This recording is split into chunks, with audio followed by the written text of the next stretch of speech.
So good afternoon everybody, welcome to the Friday Reflections show. So just going to go back over the past week or so. Obviously on certain Friday Reflections there's not going to be an awful lot to talk about. This week in particular there's a couple of injury updates, Steve Bruce's opinion on some social media stuff, and then because there's not an awful lot to talk about really, we're just going to have a quick look at the Burnley game. So first of all, heard on the radio this morning in the light of several clubs removing themselves from social media, i.e. like Newcastle, they got the Twitter account, the Instagram account, which releases the lineups hour before kickoff, etc, etc. There were 3 clubs, I can't remember the last one, but I know it's Birmingham and Swansea have removed themselves from social media. Interesting. In the light of obviously the Rangers fella was racially abused the other day, Marcus Rashford has copped it big time in the past, Trent Alexander-Arnold and Aaron Wan-Bissaka recently. There's no room for it. It's despicable. Sorry, my camera's all over the place here. It's disgusting, it's sad, it's shameful, but unfortunately it's there still. So Steve Bruce has come out in support of those 3 clubs. It's fair enough, he's entitled to his opinion. Obviously then it got flagged up on the radio, he received death threats and all this sort of thing, which I've no doubt there is a small section of the fans who would be, of the Newcastle fan base, who would be sad enough and pathetic and spiteful enough to write that stuff to him. However, because Brucey, sort my hair out, man. Brucey's got a lot of fans in the media, a lot of supporters, a lot of friends. I think it was exaggerated slightly. I'm not disputing the fact that Newcastle fans giving him stick online. Fucking right, I have on my videos. But there we go. So he said that he thinks social media should be banned, and straight away the Newcastle fan and cynic in me was like, well, yeah, of course you'd say that. But his point, I agree with him. His points are valid. There's no room for it. It's disgusting, vile abuse. It's growing. It seems to be ever more present. I noticed even some of the Liam Williams, who plays on the wing and fullback rugby, this is for Wales.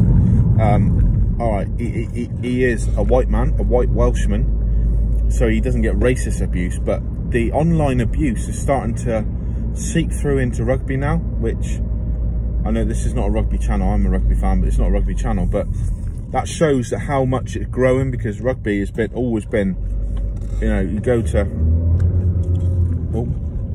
a football game and as a rugby fan and you think, bloody hell, what's going on here?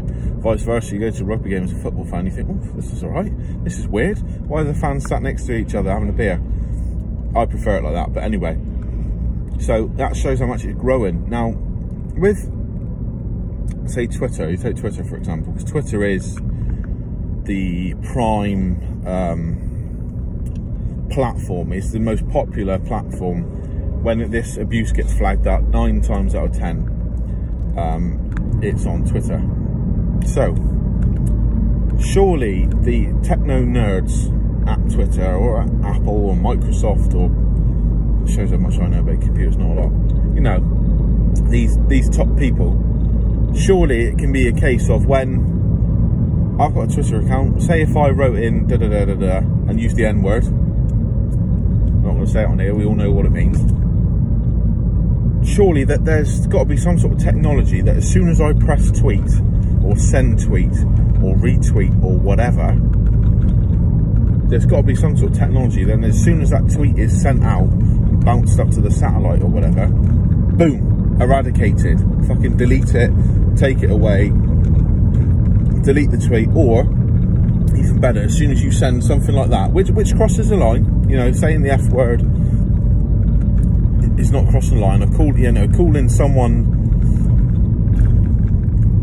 something like racial or like vile hatred, that as soon as that is beamed up to the satellite, boom, account deleted. And it should be a case of account deleted and email address removed. email address removed. So if I'd never do this, I'm not that sort of knobhead, but if I sent out a tweet using the N-word, for example, it's just the example we're running with here, I got my account deleted, your account then should go on some sort of offenders list, if you like. Fucking cat. My old phone holder here is bouncing all over the place. Some sort of offenders list. So if I then, half an hour later, decided, oh, you're coming through, mate, yeah? Alright. Half an hour later, decided, right, fuck it, I'll just set one up again.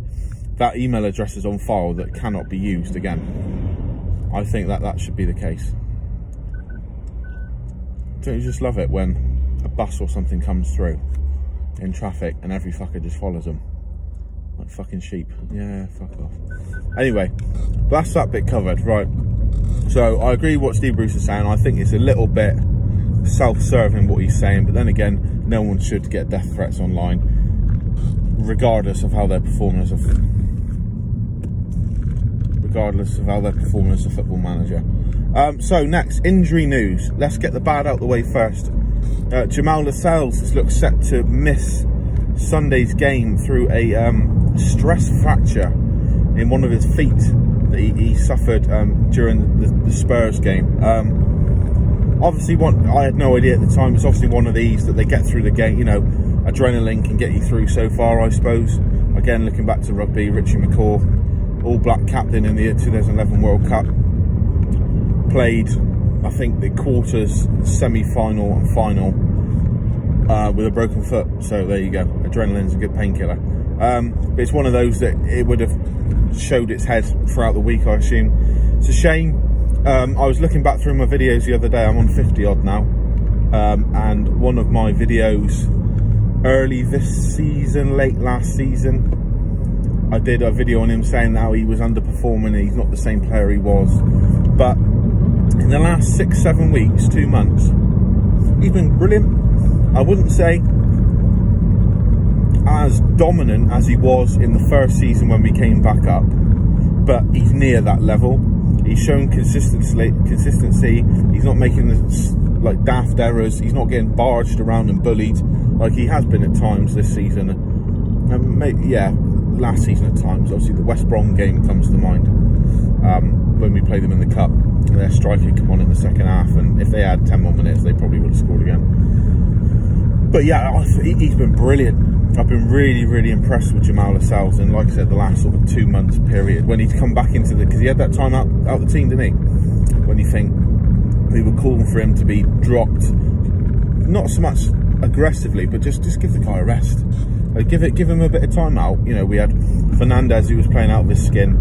Kieran Clark's been Mr. Consistent, bar a couple of mistakes, and obviously we had Fabian Schär, who hasn't been anywhere near he was in his first season. But you know, like the Liverpool game, for example, when we drew with them 0-0 at St James's, Fabian Schär, fantastic. You know, he was brilliant in that game, and I think in the Leeds game that we lost at St James's, he was very, very good despite us losing. So yeah, you've got that. So it's a shame to see Jamal out. I don't think it'll happen, but I'd love to see. I know John Joe's the official vice captain, but I think anyone watching the game against Spurs would have thought, can't hear John Joe much. Who could you hear? To some point, you couldn't hear Jamal a lot because there was one voice dominant on the pitch, Mr. Matthew Ritchie. I'd love to see him with the armband. I don't think he will. Paul Dummett as well is a vocal figure. But you know, who he chooses as captain isn't really the end of the world right now, is it? So that's that out of the way. Obviously, if we're playing a flat back four, you'd have to, if Clark's going to start, you have to assume that he's going to go with, if he's fit, Federico Fernandez. I think that would be unfortunate or unlucky for Paul Dummett, but I don't think if one centre back who's nailed on to start, i.e. Kieran Clark, is left-footed, I think you have to go right-footed for the other one. But then again, if we're playing a back three, he might have Fernandez, Dummett and Clark in there. I hope to God Emil Kraft is not, because I know he's been picked as a centre-back at times this season. After his display the other day, I hope to God he's not selected as first choice centre-back, which is ironic because the last time we played Burnley, when we beat them 3-1 at St James's Park, Kraft had to go from right back to centre-back and he was really, really good.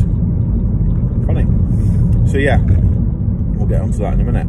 So, big news, big news. After 7 weeks out, Callum Wilson is looking likely to return from his hamstring injury. And oh my God, how we've missed him. How we've missed him. I'm just going to rattle off some chances off the top of my head. Joe Linton against Wolves. Willock against Wolves. Joe Linton against West Brom. Joe Linton against Villa. Dwight Gale against Tottenham. Joe Linton against Tottenham. They're the big standouts in my opinion. I've probably missed 2 or 3 more. Would Callum Wilson have scored? I think, how many do I rattle off them? 5. 4 out of 5, absolutely. 3 out of 5, guaranteed. 5 out of 5, more than likely.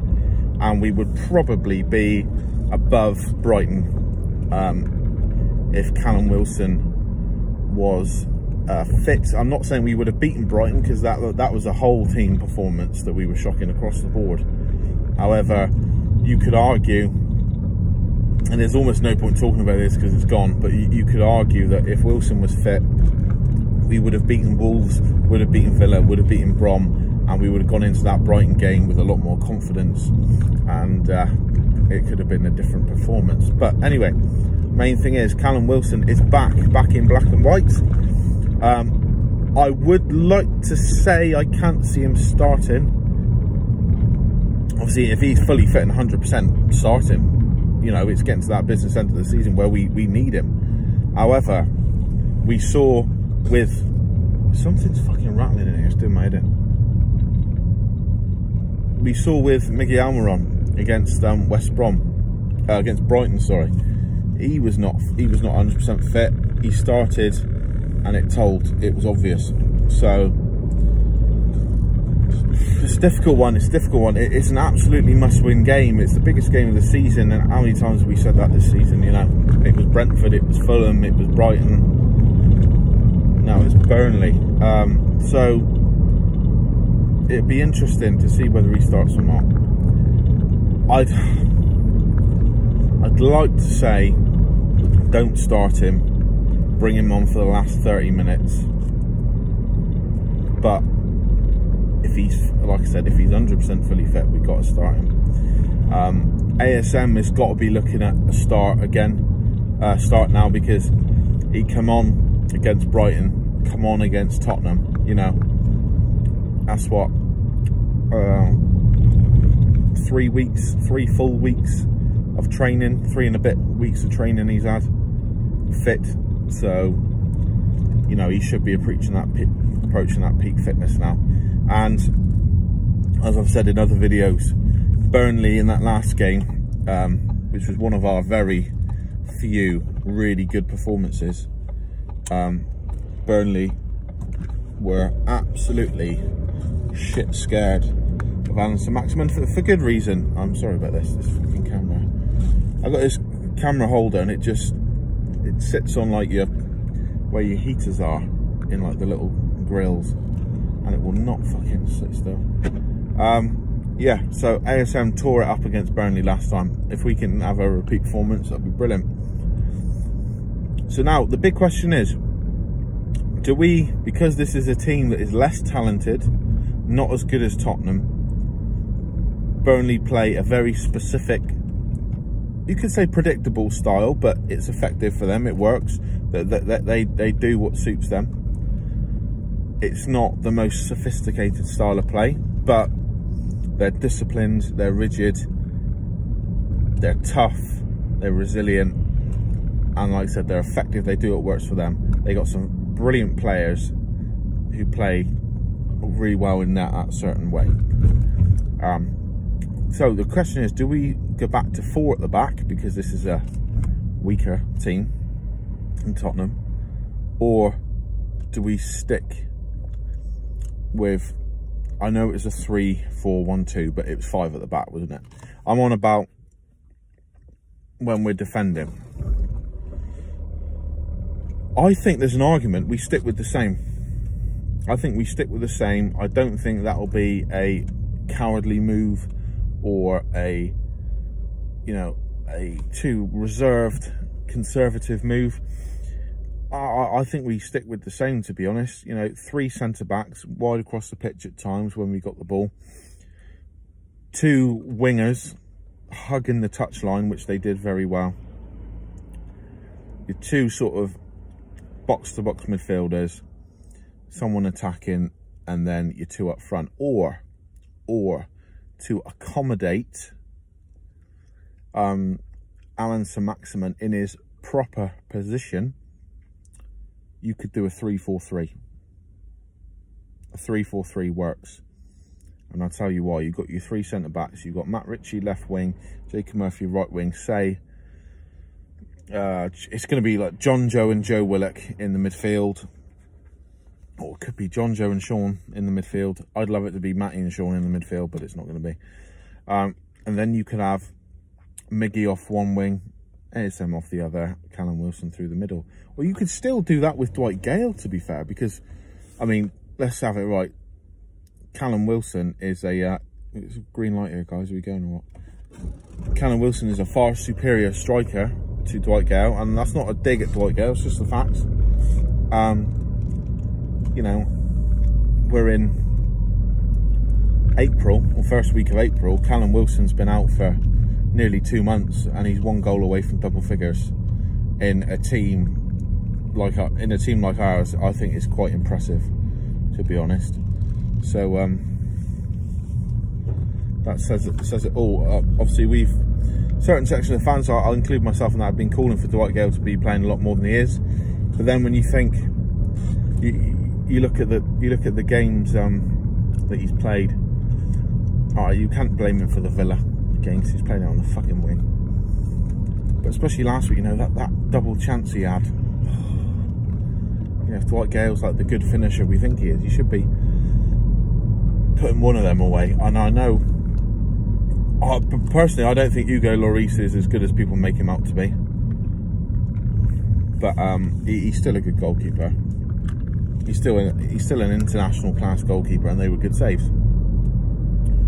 But yeah, so I think that system works. Now, it works for a number of reasons. In attack, it does, because you, like I said, you can have your 2 guys wide with the 3 cover behind them, so you don't need to play 4 with a flat back 4 with your 2 fullbacks coming in, leaving 2-on-2, so they can spread across. The only downside is it might leave Joe Willock a little bit. It might clip his wings a little bit, because he might not be able to go forward as much. Because if we're going forward and we get hit on the counter attack, it could just be John Joe left with the 3 defenders. But then again, that should be enough.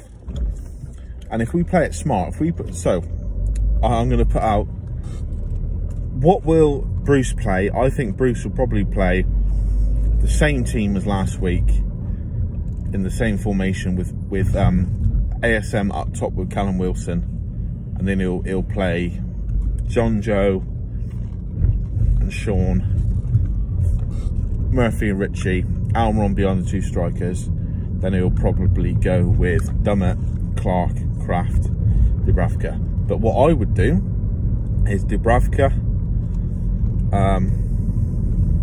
Dummett, Clark, Fernandez if he's fit. Then I'd have Matt Ritchie left wing, Jacob Murphy right wing. I'd love to say Matty Longstaff, but it's just not realistic. So, because you know, this isn't a dream team. It's just how I would do it with the players that are available. So I'd have John Joe and Sean, and then you could have, like I said, yeah, Miggy on the left, because I think Miggy on the right doesn't work. ASM on the right. Last time we played Burnley, worked an absolute treat, because he's right-footed. It naturally works.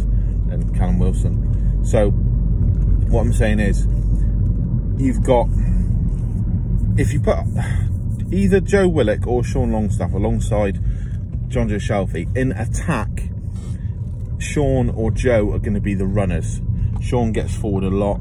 It's been mentioned by the fans quite a bit that he would suit playing as a number 10 if he could add a bit more coaching to play the role properly. But he's very much box to box. He gets forward. You know, he drives on. He gets forward, gets on the ball. He makes those runs beyond, like when Dwight Gale should have found him in last game against Spurs. Same with Joe Willock. You know, he's famous now. His late runs into the box, blah blah blah blah blah. So, if we come to counter-attack then, or even while we're playing the ball forward, you've got your 3 up top. If they get a little bit wary, you could have Jonjo Shelvey drops in alongside Kieran Clark. The next thing you know, Federico Fernandez, I think I wouldn't start him as a right back, but he's fairly comfortable at right back. Or you could even put in Manquillo to play this role instead. So whoever's playing right centre back drops to right back. You've got Shelvey drops back alongside Kieran Clark. Dummett goes out to his somewhat natural position at left back. It still leaves 1 midfielder, your 2 wingers and your 3 up front. The counter argument to that is we're going to have to be playing quite a high line for that to work. Otherwise the middle of the midfield is going to be massive. But then you could have your 4, then say Sean Longstaff, then Miggy Almiron could, Callum Wilson could tuck in. There's all sorts of options. I think a 3-4-3 is a good idea, actually. It's a good, the way that Wolves play, or not so much the way the Wolves play now because they're not having a great season, but the way the Wolves played when they first came up, and then that subsequent second season was brilliant in that 3-4-3. So that is what I would like to see. Yeah, just the more I'm thinking about it, the more it makes sense if Wilson's available. But then again, like we said, Dwight Gale's a similar sort of player to Wilson. So if he's not available, you just stick Miggy or ASM either side of him. Brilliant. Think of the havoc that ASM could cause if he's got the ball, and then you've got Jacob Murphy making overlaps outside of him. Because Murphy's a good deliverer of the ball. Murphy showed his skill with the ball at feet, dribbling against Tottenham. You know, he ripped Regular on a new one. You've got those 2 operating together, and then a proper defender behind them. Carnage, mate. Give me class. Right, so I'm going to leave it there. See the things we covered. Steve Bruce, his comments about social media and the sad pandemic of racism throughout the world, not just in sport. Obviously the unfortunate news that Jamal Lascelles is going to be out, and the news that Callum Wilson is set to feature. In what capacity, we do not know. I think it's an afternoon kickoff, isn't it?